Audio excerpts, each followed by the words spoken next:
신고리 569기 공론화위원회 3차 회의 결과 발표 현장을 연결을 해보도록 하겠습니다. 현장으로 갑니다. 신고리 569기 공론화위원회는 앞으로 공론화를 위한 여러 가지 일을 수행할 겁니다. 하지만 아직도 공론화위원회 기능이 제대로 알려지지 않는 듯 합니다. 공론화위원회가 하는 일에 대해서 여러분들의 이해를 돕기 위해서 공론화의 개념부터 명확히 해둘 필요가 있다고 생각을 했습니다. 그런 취지에서 공론화에 대한 저희 위원회의 기본 입장을 몇 가지 정리해서 말씀드리려고 합니다. 크게 네 가지 꼭지입니다. 하나는 공론화의 주체에 대한 겁니다. 공론화 과정은 처음부터 끝까지 저희 공론화위원회가 주관합니다. 저희 위원회는 아시다시피 2017년 7월 17일에 국무총리 훈령으로 제2조에 정한 바에 의해서 그 소관 업무를 위임받았습니다. 훈령 제2조에 의하면 공론화의 모든 과정은 공론화위원회가 심의 의결한 바에 따라서 공론화위원회의 책임 아래 진행하는 것을 명백히 알 수 있습니다. 그리고 저희 공론화위원회는 지금부터 한 열흘 전인 2017년 7월 24일에 출범했습니다. 따라서 공론화위원회가 출범하기도 전에 공론화에 관한 사항에서 미리 정해진 내용이 있을 수 없다는 것은 또 당연하다고 생각을 합니다. 두 번째는 공론화의 목적에 관한 겁니다. 공론화는 정부가 신고리 569기 건설 중단 여부에 관해서 최종적인 정책 결정을 하기 이전 단계에 이루어지는 의견 수렴 과정의 하나입니다. 다시 말하면 공론화는 공론화에 관한 중요 사항에 관해서 조사, 연구하고 공론화 과정에 참여한 시민들의 수기 결과를 정부에게 전달하는 데 그 목적을 두고 있습니다. 정부는 이런 공론화 절차에 따라서 수렴된 수기 결과를 존중해서 최종 정책 결정에 적극 반영하겠다는 의지를 이미 표명한 바 있습니다. 정부의 정책 결정권자가 공정한 절차를 통해서 확인된 시민의 수기 결과를 논쟁적인 정책 사안에 대해서 최종 결단하는 데 필요한 자료로 활용하겠다는 뜻으로 이해합니다. 그러나 이는 어디까지나 정책 결정의 최종 권한과 책임을 갖는 정부 판단 사항에 속합니다. 공론화위원회로서는 공론화 목적을 달성하기 위해서 해야 할 소관 사항 그 자체에 집중하는 것으로 그 책무를 다하려고 합니다. 세 번째는 공론화의 방법에 관한 겁니다. 공론화위원회는 시민 참여형 수기 방법의 하나로서 공론조사를 실시하기로 합니다. 공론조사는 우리에게 약간 생소한 용어이기는 합니다만 사실은 여론조사에 상응하는 개념으로 알고 있습니다. 두 가지 다 시민들의 의견을 집단적으로 수렴, 확인하는 절차라는 점에서는 동의를 합니다. 하지만 여론은 무작위로 추출된 수동적 시민들의 직감적 의견에 터잡은 것인데 반해서 공론은 충분한 정보와 지식을 갖춘 능동적 시민들의 의견에 터잡은 것이라는 점에서 근본적으로 다릅니다. 그래서 공론은 여론보다 훨씬 질이 높은 집단 의견이라고 평가받고 있습니다.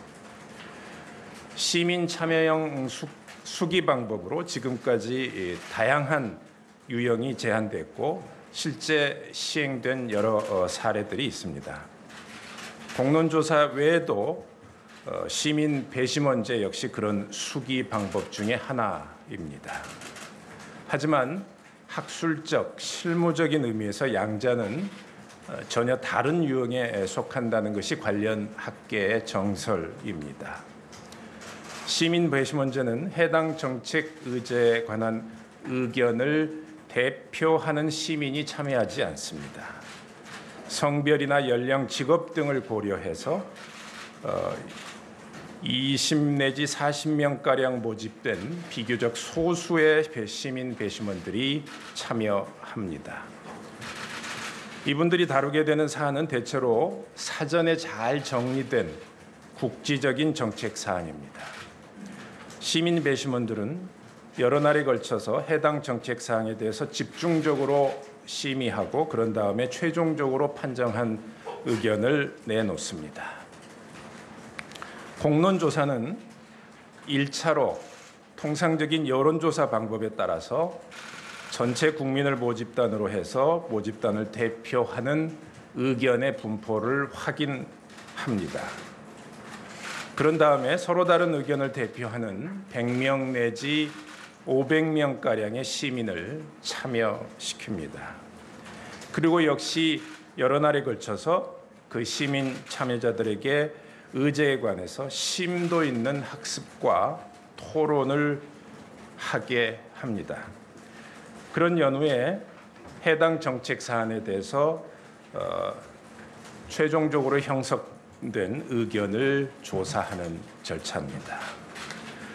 문헌에 따르면 만약에 이런 공론조사 방식에 따라서 일반 시민 모두가 전체 국민 모두가 동일한 학습과 토론 과정을 거친다고 가정한다면 시민 참여자들에 대한 공론조사 결과와 유사한 결과를 이끌어낼 수 있을 것으로 추정할 수 있다라고 하는 점에서 공론조사 결과가 대표성을 갖는다 이렇게 설명을 합니다. 이런 공론조사 수기 방법은 이미 에너지 및 환경 분야의 사회적 갈등 사항에 대해서 사회적 합의를 도출하는 데 활용된 여러 가지 사례가 보고되고 있습니다. 공론조사 방식은 1980년대 후반에 처음 제안됐습니다. 그래서 1970년대 제안된 바 있는 시민 배심원제보다는 훨씬 뒤에 활용이 되었습니다. 공론조사 방식은 시민 배심원제의 취약점을 극복하기 위한 것으로서 시민 배심원제를 포섭하면서 이를 뛰어넘는 방식으로 평가받고 있습니다. 공론조사 방식은 지금까지 20여 개 나라에서 70개 넘게 시행된 사례가 있다고 합니다. 마지막으로 네 번째 공론화의 절차에 관한 것입니다. 문헌에 소개된 공론조사 절차는 추후에 배부되는 표로 대신하겠습니다. 신고리 5, 6호기 건설 중단 여부에 관한 공론화 방법으로는 위에서 본 공론조사 모델을 참고해서 세부 절차를 진행할 예정으로 있습니다. 따라서 우선 종래 시행된 시민 배심원이라는 용어는 더 이상 사용하지 않기로 합니다. 공론조사 방법에 혼동을 줄 염려가 있기 때문입니다. 다만 공론조사는 수기 과정에 참여하는 다수의 시민들 없이는 이루어질 수 없습니다. 그래서 이런 시민들을 가리키는 정식의 표현으로 신고리 5, 6호기 공론화 시민 대표 참여단이라고 정하고 약칭으로 시민 참여단이라는 용어를 사용하기로 합니다. 이런 시민 참여단이 내리는 수기 결과하고 관련해서 단순히 수기 결과를 확인하는 것에 그치지 않고 이것을 넘어서 어떤 범위까지 수기 결과를 수렴해서 권고안을 제시할 것인지 이것은 공론화위원회가 앞으로 여전히 풀어나가야 될 어려운 숙제이고 과제입니다.